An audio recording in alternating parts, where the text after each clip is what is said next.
Okay, we're here with 3 of the Jim's Place Angels, our ladies pool team, who are all working together to try and improve their pool games. We have Robin, we have Karen, and we have another Robin here. So most of you who are watching this video have hopefully seen all of these people on videos before. We're at my house today, not at Jim's Place, because it's open and it's too noisy there and they play too much music there, and you have to pay royalties if you have music in the background when you're on YouTube. Or they just don't let you publish it at all. They scan it and they say you can't play it. So we're just going to have a brief discussion here about something that is probably of absolute importance in pool. And whenever I used to teach Robin and Bill, I would always say, I'm going to teach you the most important thing in pool now. And it would be something different than we talked about last week. But there's so many things that are the most important thing in pool that you have to talk about all of them at some time. Because if you don't do all of them, you won't be successful at the game, because it's that difficult. And one of the problems, okay, we all watched, I asked everybody, we have a celebrity coming to Jim's Place shortly in October, and his name is Mark Wilson. And in my opinion, I've looked at videos and taken classes and done all these things with all these different pool players, and I think Mark is the best teacher out and about in America today. There might be European teachers that could compete with him, but here in America, he seems to be the guy who really is helping a lot of people. And I asked all you guys to look at Mark's videos. There's a 3-part video series. And in that video series, he talks about timing, the difference between a professional and an amateur in timing. And I would, hope everybody will read or watch those videos, because it gets to the most important central thing in pool, and that is how you stroke the ball. Stroking the ball is everything.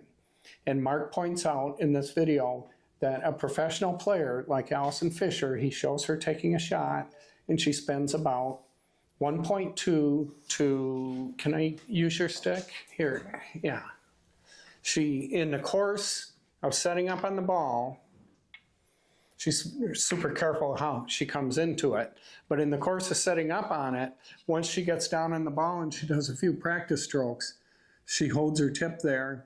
And from the moment she holds that tip and checks its position, during the backswing and into the forward swing, takes her about 1.8 seconds in this video that he shows.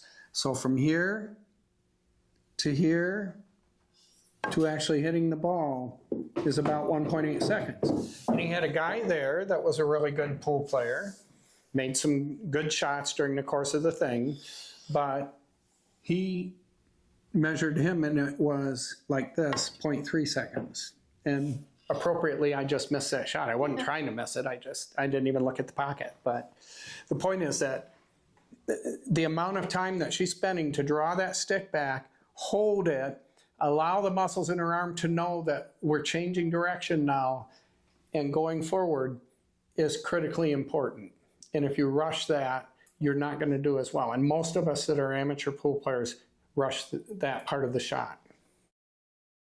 But I'm going to go on to something else that for you guys, and I don't think any of you have ever been introduced to the concept of the quiet eye, at least from talking to you before this. I have a book here which I don't recommend that people buy because it's quite an academic book, but it covers the concept of the quiet eye. It's by Joan Vickers, who's a leading researcher in looking at sports cognition and perception, how your brain handles an object that you want to hit with something, whether it be a hockey stick or a baseball bat or a tennis racket or a pool stick or a golf club. So this book in particular looks at a concept called the quiet eye, which is taking high-speed cameras, putting them on the eye of the athlete, and asking how long do they hold their gaze on the baseball as it's arcing through the air. They ask questions like, how soon does the batter know what kind of ball the pitcher's throwing? Is he throwing a fastball or a slider or a curve? They ask questions about how they hit the ball and whether they hit it successfully or not. They did the same thing in pool. They did the same thing in golf. Well, there are differences if a ball is moving in how people handle returning that or hitting that ball. So if a tennis ball is flying at you, you don't have much time to think about it. You're just letting your lower body, your motor body respond to that ball, and you're using your eye in a feedback loop from your eye into your muscles to swing the tennis racket or swing the baseball bat or whatever it is you're swinging. But in two sports that I know of, pool and golf, well, there's croquet too, I suppose, but that's not really a sport. There are two that I know of where the ball holds still for you. And that causes all kinds of problems because people don't hand it over to their lower body. They have time to think about it. And they sit there and think about it and talk their lower body into not understanding what the hell they want to do. And so it's that time that's available to you to think about hitting the ball that gets in your way. And what you have to learn how to do is to use the same motor skills that you would use. They do it with free throw shooting too. What's your gaze at the net when you're throwing a basketball? What's your gaze at the baseball when it's coming at you? What's your gaze in pool when you're making a hard shot in pool? What are you looking at? What are you, and how long are you looking at it? So you can put that high-speed camera on a pool player's eyes. You take amateur pool player and professional pool player, a skilled player and a non-skilled player, and you ask, how long did their gaze hold on the target while they were getting ready, or in the course of shooting it? So while you're doing that backstroke, how long are your eyes on the target? And the target in this case is the object ball that they're going to shoot at. You're going to shoot an object ball into the pocket. How long does your gaze hold on it? Well, it seems really crazy, but a professional athlete is holding their gaze, on average, on a successful, difficult pool shot for about 0.6 seconds or 600 milliseconds. When they're unsuccessful, they hold their gaze for only 300 milliseconds. So they didn't do it right. But the thing they didn't do right isn't any of the things that anybody ever talks to you about. The thing they didn't do right was to hold their gaze long enough, like a baseball hitter or a tennis. First time I've ever heard about it. Yeah, well, it's not talked a lot about, because what are you going to do about it? You can't even count 600 milliseconds. It happens so fast that you don't even know it's happening. So how do you manage that? Well, the thing I talked about earlier with Allison Fisher versus the amateur that got up and did the demonstration with Mark, and Mark has measured a lot of different pool players, and he's found that the professional pool player is taking their time on this backstroke. They're taking about 1.2 to 1.8 seconds to do that, and the amateur is taking 0.2, 0.3, 0.4 seconds to do that. So 1/4 the time, 1/3 the time, 1/5 the time even sometimes. With Allison Fisher, who probably has the best stroke in professional pool, it's a long time. 1.8 seconds is a long time to do this. To come back like that, to pause, and then to do the forward stroke. That's a long time. Out of that, the scientists like Vickers that are studying this kind of stuff find that athlete's holding their gaze for 0.6 seconds, where the one that's got the hurried up stroke is only holding it for 0.3 seconds. So you can't actually tell yourself, oh, I'm going to hold my gaze for 600 milliseconds instead of 300, because you can't even measure that. But what you can do is give your lower brain, which is the thing that's going to do that, time in order to have that happen, to find that 600 milliseconds of holding the gaze. And the only way to do that is to slow everything down. So people come up, they're looking around like boom, and they do this. And you go, that can't work. You haven't given yourself enough time for your lower brain, which is the part that's going to do this thing, to be able to hold its gaze long enough. You just haven't given it enough time. So we have a surrogate that we're using. The slow backstroke, the pause on the forward stroke, and Anthony Beeler teaches us this, and this is what I have done with each one of you guys when we've done one-on-one sessions, is to use the Anthony Beeler approach to go, okay, I'm doing my practice strokes. Now I'm freezing my tip on that ball. I'm looking back and forth several times to see whether I have it right. If I feel like it's right, I'm going to come back slowly, 1, 2, and I'm going to go forward and then count to 4 while my tip's on the table. By slowing all that down, you give your unconscious brain, which is the one that hits baseballs and tennis balls, you're giving it time to hold its gaze long enough in order to make the shot and make it successfully. But even the professional athlete, if they don't give themselves enough time, don't succeed at the shot. Does this make sense? Any questions? Because I play better even just playing slower. Yes. Just playing slower. So, yeah, But it makes total sense. It's not just slow play in terms of how long you're taking to decide to make the shot. It's a slow motion. So your body, when you take this arm and you move it back like that, you're using a set of muscles that are completely different than the set of muscles that are going to take it forward like that.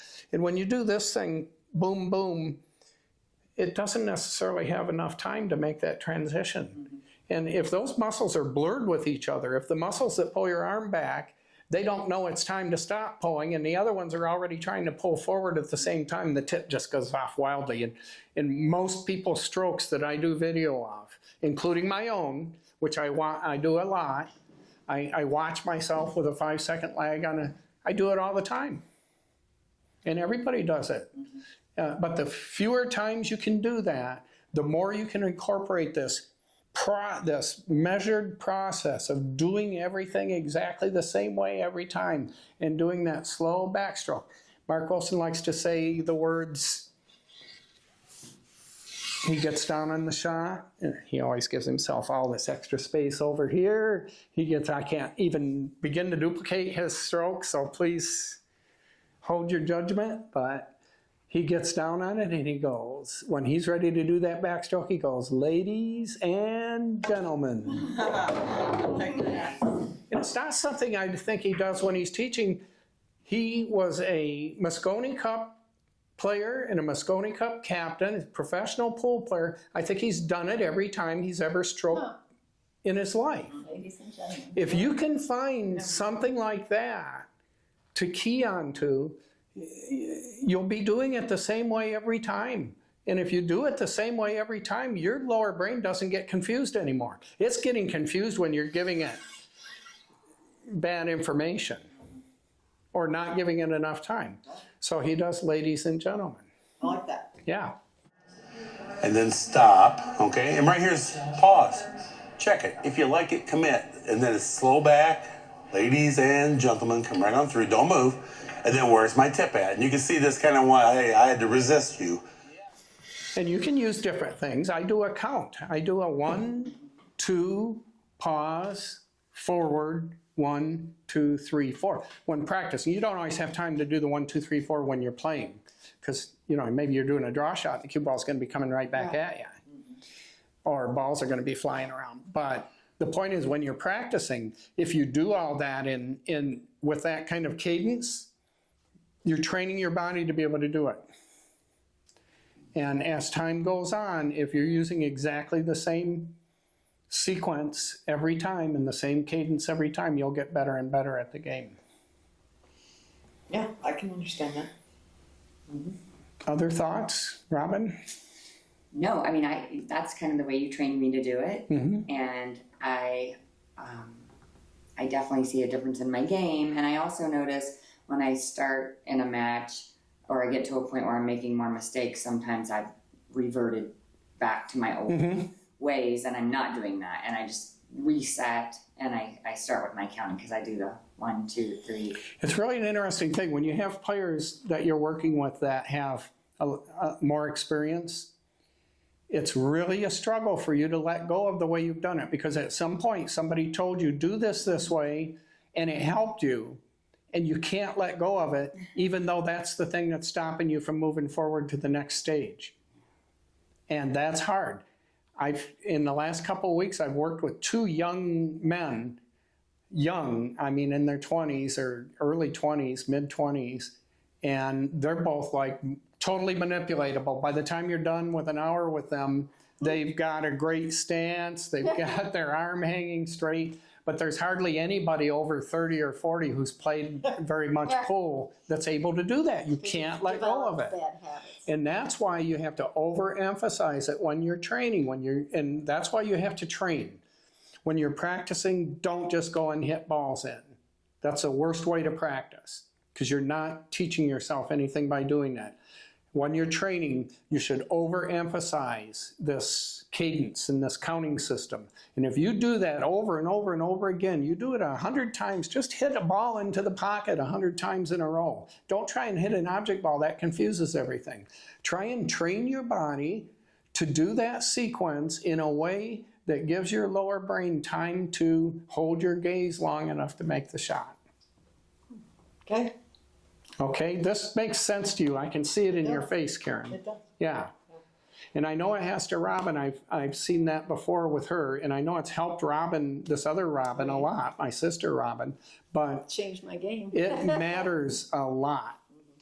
And it's the only way to get better is to repeat hundreds of times like the gymnast does. It really helped me one day when I was teaching Robin, and she said she used to be a gymnast. Well, geez, you know what that takes. You do the same thing over and over again for a year, and then everybody gathers together in a gymnasium and they watch you do this 30-second routine, and you know every little teeny nuance of what that routine's going to be, right? But pool players don't do that. They're like, I made the last one. I ought to be able to make this one. Oh, geez. That was a good shot. Yeah, and everybody, when that happens, everybody goes, that was a great shot. This one almost went in too. I made 2 strikes, right? That's no good. That is no good. What's good is doing this and thinking about Mark Wilson. Get videos of Mark Wilson and just watch him.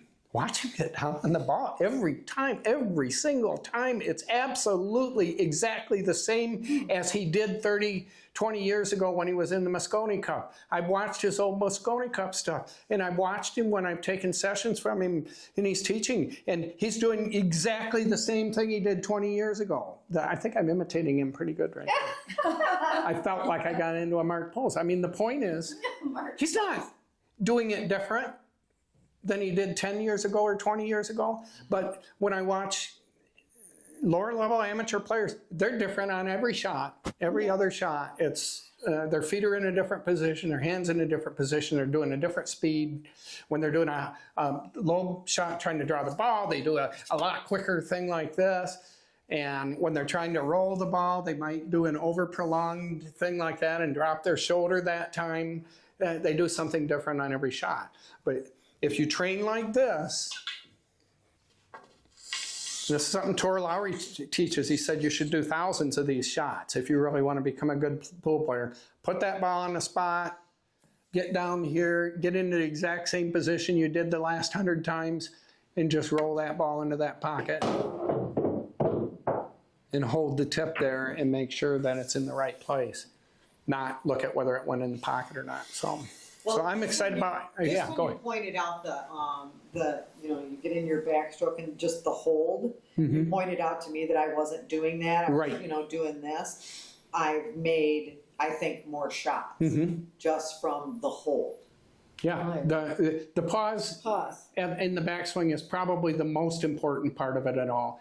That's when, if you train yourself to hold your gaze while you're coming back, and then you do that pause, you're just giving your whole body an understanding of what it needs to do next. If you're jerking it back and then jerking it forward, things get confused. Like I said, the muscles are cross-talking each other. And my break has gotten better too. Yeah. From that. They call it SPF in the Professional Billiard Instructor Association. SPF training is what I've been teaching you guys. Set, pause, and finish. Set the tip. Yeah. See, look back and forth. My God, is that tip right? Is it going to hit the count? Is it going to hit in the right place? That's the way your brain's working while you're doing it. And then, so it's set, pause, and finish. Those are the 3 things that you're looking at, because that finish, if you miss the ball, that doesn't matter. If you finish correctly, you're gonna miss balls anyway. But if you stroke it like that and you find it like that, or you find it up like that afterwards, even if you made it, that's not an indicator that that was a good stroke. It is not an indicator that that was a good stroke. You need to do the set, pause, and finish. So the set is setting everything up so that now you can develop a quiet eye as you're in the process of coming back, or you're taking 1.2 seconds to come back and go forward. During that time, there's some 600 millisecond period where your gaze lingered on that spot. And so that's what we're trying to achieve. I'm glad you've noticed that adding that pause really helped you. Yeah, I really noticed that. Yeah. That's another thing you can say to yourself is set, pause, finish. But the set should be for a prolonged period. And one of the things Mark points out when Allison Fisher's in that video is coming down on the ball is how she's coming down on it and nothing's moving at all. She's back here like this and her eyes are what I call caressing the target. And that's all her brain's doing is trying to feed that into this arm and get herself an exact, and when she comes down, it's just like, oh my God, that's perfect. That's perfect. And now when she does that slow backstroke, everything knows what to do. She's not directing anything. She's letting her lower body do that. I'm so happy because Robin had the same experience. Yeah, really. Especially after I came back from training with Anthony Beeler. And I walked her through that way of doing it. And different people have different ways of doing it. Ladies and gentlemen might be good for somebody. I like the 1, 2, 3, 1, 2, 1, 2, 3, 4. I like the ladies and gentlemen. Yeah, I like that too. It's getting a cadence. It's a cadence. It's a cadence that matters. And we've talked about this before, but Just people, feel. yeah. If it works, might as well stick to it. And this comes to aiming too, and that's another thing that Mark teaches in this video is that everybody already knows how to aim. If you're working on aiming, you're probably need to start working on stroke. You're probably working on the wrong thing because everybody knows how to aim. I did this the other day with somebody who's a 2. And I said, tell me where you need to hit that ball. Tell me where you need to hit this ball. I did it with a 670 level player the other day, a 670 Fargo rate guy. And we were talking about aiming, and he was saying the same thing because he never uses any tricks to aim. He uses entirely feel to aim, and we set up this shot.